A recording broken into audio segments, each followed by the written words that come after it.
Power politics BJP Bihar में नहीं दिखाती। हाँ, तो दिखाने का उसका एक कारण भी है कि अभी इतना समय बचा नहीं है कि वो उस पावर कवर कर पाए। तो ये सहयोगी दल की भूमिका निभाना मजबूरी है या चॉइस? फिलहाल मजबूरी है। बीजेपी बहुत सारे समझौते बिहार में करती है अपने एजेंडे को लेकर के। बीजेपी चाहे कुछ भी करे, लेकिन वो सीएम की फर्स्ट चॉइस होती है। तो जो राज्य की जो कोई योजना, कोई एजेंडा है, उसमें कम से कम प्रायोरिटी पे जेडीयू की ज्यादा स्थिति अच्छी जी, मानी जाती है। विशेष राज्य का दर्जा देने की मांग तो बिहार उठाता रहा है। बीजेपी तो अभी तो डबल इंजन की सरकार है। चीजें क्या ये चुनाव में मुद्दा है? अगर बिहार के लोगों का इसमें हित हो, भला हो, कल्याण हो, नियत और नीति दोनों ठीक हो, तो देने में कोई बुराई नहीं। बिहार में एक और राजनीतिक पार्टी है जो सत्ता में है, रहना चाहती है और अब तो पूरे दिलोजान से जुटी हुई है। उसके पास केंद्र से फंड देने की शक्ति भी है और वो चाहती भी है कि बिहारियों को पैकेज से भी लुभाया जाए। मैं बात बीजेपी की कर रहा हूँ, लेकिन बीजेपी पूर्ण बहुमत से नहीं आती। बीजेपी सीटें ही नहीं लड़ रही है। मैं आज आपके मान के चलिए कि कई सीटें ऐसी है जहां पर बीजेपी, अगर बीजेपी 243 में से सीटें पूरे सीटों पे चुनाव लड़ ले, तो सबसे बड़ी पार्टी वो बन जाएगी, बीजेपी बन जाएगी। ये कैडर तो है बीजेपी के पास तो आज के लड़ती समय। क्यों नहीं है? दिक्कत क्या है? आप जेडीयू को कैसे छोड़ सकते हो? अच्छा, जेडीयू को छोड़ सकते हो तो आपने पहले सवाल किया था कि दिल्ली की पॉलिटिक्स पे क्या असर होगा। दिल्ली, अभी तो जेडीयू सत्ता में है वहां पर। अभी तो अभी तो उनके एमपी उनके पास बैठे हैं। तो अब इस बात पे बार्गेनिंग है इनकी 102 103 सीटों के आसपास दोनों पार्टी में।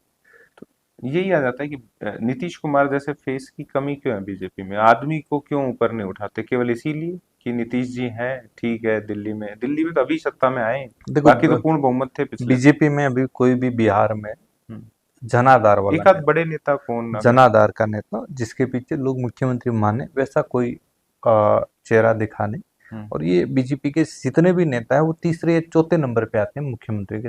इसके अलावा बीजेपी की, मैं पार्टी की बात कर रहा हूँ, तो बीजेपी के तीसरे या चौथे नंबर पे आते हैं जो लोग मुख्यमंत्री के रूप में उनको पसंद करें, चाहे वहाँ के भी डिप्टी सीएम रहे हैं या फिर प्रदेश अध्यक्ष हैं या फिर और कोई जो लोग सारे हैं, उनका भी नाम हमने देखा। तो वो स्थिति है। तो ये सहयोगी दल की भूमिका निभाना मजबूरी है या चॉइस? फिलहाल मजबूरी है।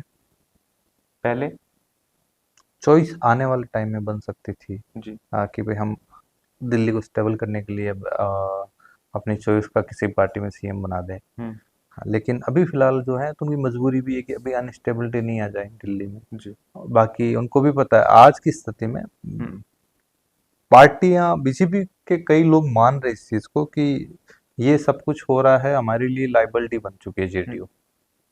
जी।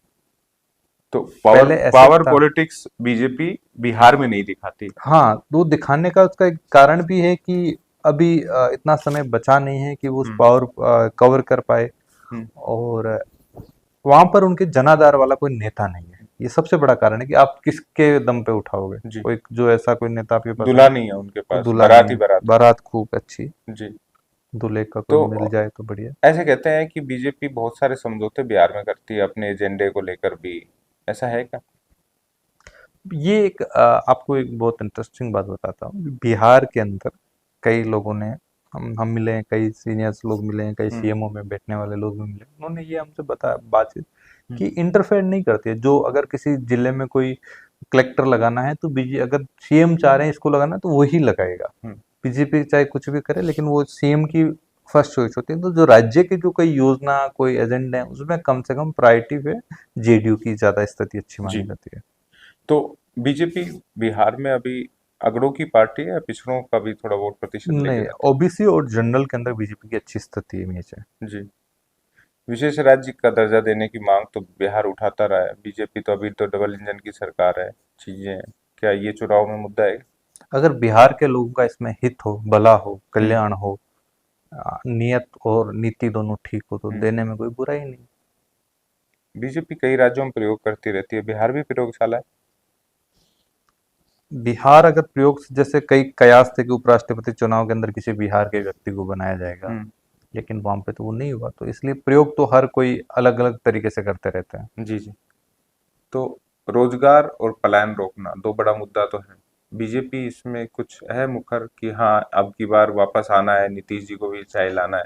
देखो, मैं ये मान के चलता हूँ कि अभी बिहार में कोई भी पार्टी एक विजन डॉक्यूमेंट पेश नहीं कर पाई कि हम ये कर पा रहे हैं आपके लिए। लेकिन अब कोई भी पार्टी अगर पूर्ण सत्ता में आती है तो निश्चित रूप से फायदा हो सकता है वहां के लोगों में, लेकिन परिस्थितियां है कि जितनी सीटें चाहिए उतनी सीटों पे चुनाव नहीं लड़ रही बीजेपी। जी। तो बीजेपी अगर वादा भी कर दे कि मैं आपको 10 लाख की जगह 12 लाख नौकरी दूं, लेकिन सच्चाई तो ये है ना कि आप इतनी सीटों पे चुनाव ही नहीं लड़ रहे हो। हम्म। तो ये बहुत बड़ा कारण है इसका। तो एक वैसे ही मेरे मन में सवाल आया था, ये तो मेरा खुद का ही सवाल है कि भाई मैं समझना चाह रहा था कि एक ऐसी पार्टी जो अपना मुख्यमंत्री उतारना ही नहीं चाहती है और विधानसभा चुनाव में अच्छी सीटें ले आती है, ये कैसे संभव है, या बिहार में ही संभव बिहार में सब कुछ संभव है। बिहार में सब कुछ संभव है। मैं आप वहाँ की पटना की गली, पटना उनका मेन बड़ा शहर है। है? अब वहाँ की हर एक गली का अलग रंग दिखेगा। हम्म। हमारे यहाँ पर हम जब वीआईपी इलाकों में घूमते हैं तो हमें लगता है कि फीलिंग आती है वीआईपी, और वहाँ पर जो वीआईपी एरिया में घूमते हैं, जैसे जिसमें मुख्यमंत्री रहते हैं, मैं ये मानता हूँ उस। जी।